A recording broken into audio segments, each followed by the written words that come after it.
Everyone, good evening. Welcome to the Unacademy YouTube channel UGC NET champions. आप सबका Unacademy के YouTube channel UGC NET champions में स्वागत है।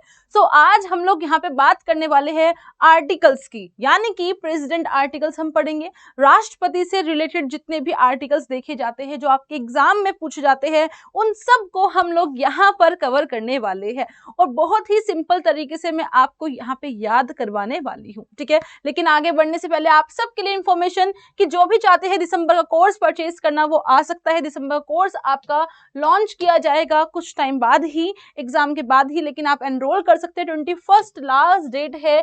यहाँ पर ऑफर है 6 मंथ प्लस 1 मंथ आपको एक्स्ट्रा 4999 का, उसके बाद 12 मंथ प्लस 1 मंथ ये आपका 7499 का। और आप लोग यहाँ पे EMI भी करवा सकते हो, जहां पर आपको मात्र 600 कुछ रुपए आपको पर मंथ देने होंगे, ठीक है। चलिए तो अब आगे बढ़ते हैं।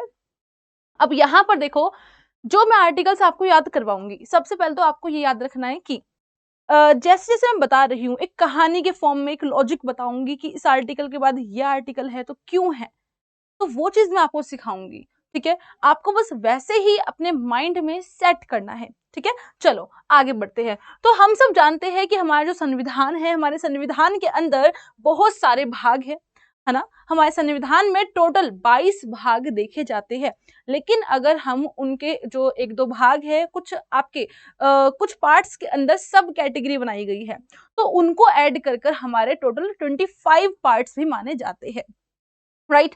हम हर पार्ट्स के अंदर कुछ ना कुछ आर्टिकल्स है, किसी ना किसी चीज से रिलेटेड है।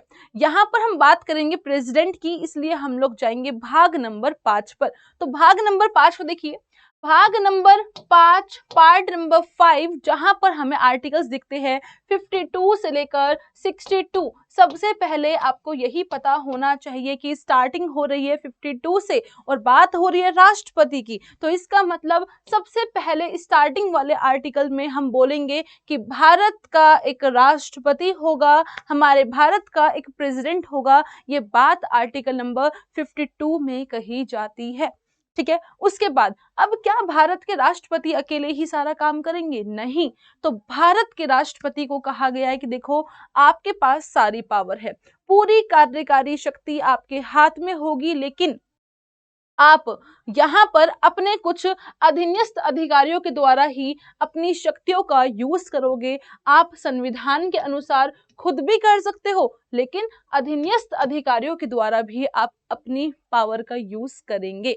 तो एक राष्ट्रपति होगा, राष्ट्रपति के पास सारी एग्जीक्यूटिव पावर्स होंगी, कार्यकारी शक्तियां होंगी, और उन शक्ति का यूज वो कार्यकारी जो आपके अधिकारी है, जो अधीनस्थ अधिकारी है, उनके द्वारा करेंगे। यानी कि इससे साफ साबित हो गया कि प्रेसिडेंट आपके अकेले नहीं है, उनके साथ बहुत सारे लोग यहाँ पे काम कर रहे हैं, ठीक है।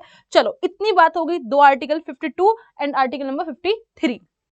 उसके बाद आर्टिकल नंबर 54 की तरफ अगर हम बढ़ते हैं, तो वो कहता है राष्ट्रपति चुनाव की बात करता है। अब हमने कहा ठीक है भाई, हमने कह दिया एक प्रेसिडेंट है, प्रेसिडेंट का तो कुछ लोग हैं, उनके द्वारा ही राष्ट्रपति अपनी कार्यकारी शक्ति का यूज कर रहे हैं।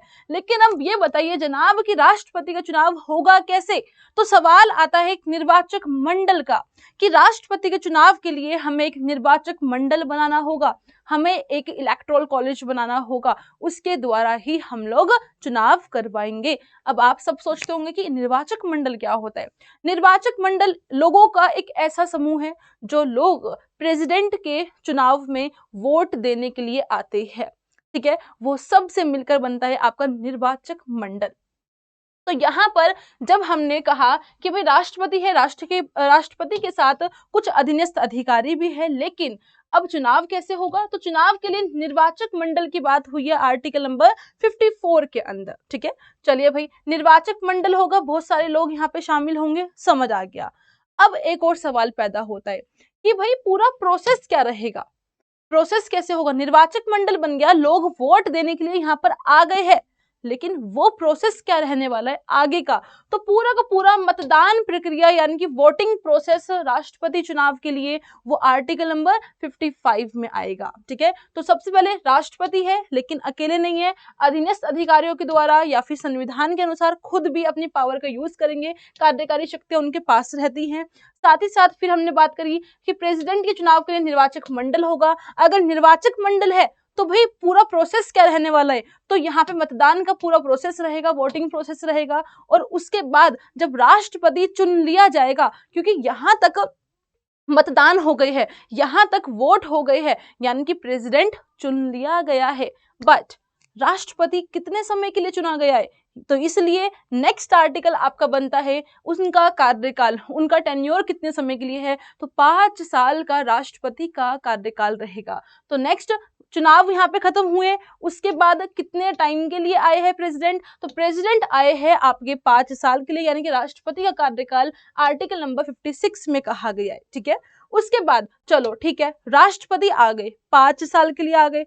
अब जब उनका कार्यकाल खत्म हो जाएगा फिर क्या, तो भाई नेक्स्ट आर्टिकल बोलता है कि पुनर्चुनाव की पात्रता, यानी कि वो दोबारा से भी चुनाव में आ सकता है। जो व्यक्ति प्रेसिडेंट बन गया, समय पूरा हो गया, 5 साल हो गए, वो फिर से चुनाव में आ सकता है। उसकी बात आर्टिकल नंबर 57 में कही गई है। अब आपने देखा, सीखा आपने, कितनी जल्दी आपको सारे आर्टिकल्स ऐसे ही याद हो गए, बिल्कुल कहानी के फॉर्म में, कि हाँ एक प्रेसिडेंट है, उनके साथ कुछ अधीनस्थ लोग हैं जिनके द्वारा वो पावर का यूज करने वाले हैं, लेकिन प्रेसिडेंट का चुनाव कैसे होगा, निर्वाचक मंडल होगा, पूरा प्रोसेस क्या रहेगा, तो वोटिंग प्रोसेस की बात होती है। अगर वोटिंग हो गई है तो भाई कितने समय के लिए आए हो, तो कार्यकाल पूरा आपका नेक्स्ट आर्टिकल 56 में है। अगर कार्यकाल पूरा समाप्त हो जाएगा फिर क्या होगा, तो हमने कहा भाई पुनर्चुनाव के लिए भी आ सकते हैं, ठीक है।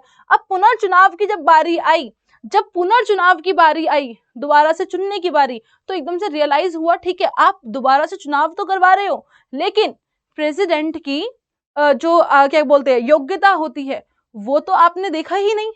भाई योग्यता क्या है, एक प्रेसिडेंट दोबारा चुनकर आ सकता है, पुनर्चुनाव हो सकता है, लेकिन प्रेसिडेंट की योग्यता क्या होती है ये तो बताइए जनाब। तो एकदम से याद आया योग्यताओं का, क्वालिफिकेशंस क्या होंगी प्रेसिडेंट के अंदर, आर्टिकल नंबर 58 में कही गई है, ठीक है। और उसके बाद यहाँ पर योग्यता पता चल गई, ठीक है भाई अब राष्ट्रपति तो चुन लिए गए थे पहले ही, पुनर्चुनाव हो गया था, बस हमें दोबारा से चुनाव के टाइम पे याद आ गई थी योग्यताएं, है ना। लेकिन अब बात आती है जब प्रेसिडेंट चुन लिया जाता है, उसके बाद कुछ शर्तें होती है जो देखनी होती है ना, सेवा शर्तें। तो यहाँ पर कार्यकाल की क्या क्या शर्तें हैं राष्ट्रपति के लिए, वो सब बातें यहाँ पर की जाएंगी। अब जब प्रेसिडेंट यहाँ पर शर्तें देख लेगा, अच्छा भाई ये शर्त है, ठीक है आपकी ये शर्त है, मेरी ये शर्त है, हाँ भाई ठीक है। जब शर्तें यहाँ पे देख ली जाती है, उसके बाद ही आप फाइनल डिसीजन लेते हो, यानी कि फाइनल प्रेसिडेंट क्या करेंगे, शपथ लेंगे। तो फाइनली यहाँ पर अब प्रेसिडेंट नेक्स्ट आर्टिकल में शर्तें देखने के बाद यहाँ पर वो शपथ ग्रहण करते हैं, यानी कि राष्ट्रपति की शर्त आर्टिकल नंबर 60 में है, ठीक है। अब ऐसा नहीं है कि अगर प्रेसिडेंट ने शपथ ले ली है, यानी कि वो प्रेसिडेंट जो है वो बन चुके हैं, वो पद पर बैठ चुके हैं, पर इसका मतलब ये नहीं कि उनको हम हटा नहीं सकते। उनको हम हटा सकते हैं, वो भी किस प्रक्रिया के द्वारा, महाभियोग के द्वारा। तो हमने बोला कि देखिए भाई आपने शपथ ले ली है, लेकिन इसका मतलब ये नहीं कि आपको हटाया नहीं जा सकता, हम आपको महाभियोग इम्पीचमेंट के द्वारा हटा सकते हैं। तो महाभियोग की प्रक्रिया आपका आर्टिकल नंबर 61 में आती है। उसके बाद महाभियोग के द्वारा हम हटा सकते हैं। अब सपोज करो आपने महाभियोग के द्वारा हटा दिया, अब पद तो खाली हो गया, यानी कि पोजीशन अब आपको फुलफिल करनी पड़ेगी। अब क्या करोगे, इसलिए नेक्स्ट आर्टिकल बिल्कुल तैयार बैठा है क्या, कि राष्ट्रपति के पद में रिक्ति भरने के लिए चुनाव कराने का समय, और यहाँ पे आकस्मिक रिक्ति, यानी कि जैसे ही पद खाली हो गया तो आपको इमीडिएटली वहां पे चुनाव करवाने होंगे और आपको वो जगह फुलफिल करनी होगी। ये बात आर्टिकल नंबर 62 में है। बस इतनी सी बात है। चलो एक बार रिपीट कर लेते हैं, एक कहानी को फिर से लिंक कर लेते हैं एक साथ, और ये फाइनल आपका रिवीजन है, फिर आपका ये वीडियो एंड हो जाएगी। अब देखिए आर्टिकल नंबर 52 एक राष्ट्रपति होगा, आर्टिकल नंबर 53 राष्ट्रपति के साथ अधीनस्थ लोग हैं। मेन जो कार्यकारी पावर है, जो एग्जीक्यूटिव पावर है, वो राष्ट्रपति के साथ है, पास है, लेकिन उसका इस्तेमाल वो अधीनस्थ अधिकारियों के द्वारा करेंगे और खुद भी कर सकते हैं, ठीक है। चलो भाई राष्ट्रपति है, उनके साथ और भी लोग हैं, समझ आ गया। लेकिन राष्ट्रपति का चुनाव कैसे होगा, तो हमने कहा निर्वाचक मंडल आएगा, आर्टिकल नंबर 54 निर्वाचक मंडल होगा, निर्वाचक मंडल बन गया, ठीक है। लेकिन वोटिंग का प्रोसेस क्या रहेगा, तो आर्टिकल नंबर 55 वोटिंग प्रोसेस की बात करता है। ठीक है, वोटिंग हो गई है, यानी कि प्रेसिडेंट चुन लिए गए हैं। अब ये बताइए कितने समय के लिए आए हैं, यानी कि कार्यकाल 56 में आएगा। अब कार्यकाल हो गया, चलिए भी समझ आ गया, लेकिन कार्यकाल जब पूरा हो जाएगा, पूरे 5 साल हो जाएंगे, उसके बाद क्या, तो हमने कहा 57 में पुनर्चुनाव के लिए भी आ सकते हैं। ठीक है, जब कोई चीज दोबारा करते हैं ना, तब हमें जो भूला, कहते हैं ना कि कुछ भूल जाते हैं, वो हमें बाद में आ जाता है। तो पुनर्चुनाव के टाइम पे हमें याद आया कि योग्यता क्या है, तो आर्टिकल नंबर 58 प्रेसिडेंट की योग्यताओं की बात करता है, क्वालिफिकेशन की बात करता है। ठीक है, वो हो गया। अब बारी आती है किस चीज की, राष्ट्रपति तो चुन लिया गया था, है ना। अब बारी आती है कि भाई देखो, जब राष्ट्रपति चुन लिए गए थे, तो अब उनके कार्यकाल के दौरान शर्तें क्या क्या है वो उनको बताई जाएंगी। तो यहाँ पे शर्तें होंगी, आर्टिकल नंबर 59 शर्तों की बात करता है। अब शर्तें देखकर ही आप किसी के सामने वाले की बात तभी मानते हो जब आप सारी शर्तें देख लेते हो। तो इसलिए प्रेसिडेंट शपथ लेंगे, लेकिन कब, शर्तें देखने के बाद, यानी कि 59 के बाद 60 में फाइनली राष्ट्रपति यहाँ पे शपथ ले लेते हैं और प्रेसिडेंट बन जाते हैं। लेकिन इसका मतलब ये नहीं कि उनको हटाया नहीं जा सकता, उनको हम महाभियोग से हटा सकते हैं। तो महाभियोग प्रक्रिया 90 आपका आर्टिकल नंबर 61 में कही गई है।